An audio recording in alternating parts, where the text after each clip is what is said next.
What's the meaning of creolization?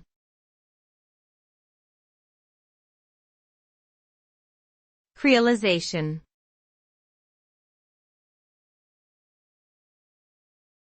Creolization.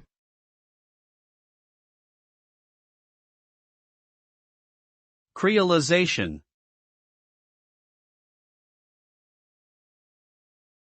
Creolization.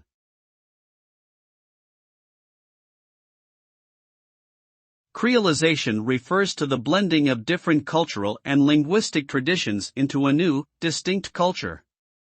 This process occurs when people from diverse backgrounds come together and interact over time, resulting in the formation of a new culture that incorporates elements of each group's heritage. The result is a unique combination of cultural practices, language, and customs that reflect the shared experiences of the various groups involved. Creolization has contributed to the formation of many vibrant and dynamic cultures around the world, including those found in the Caribbean, Louisiana, and Brazil.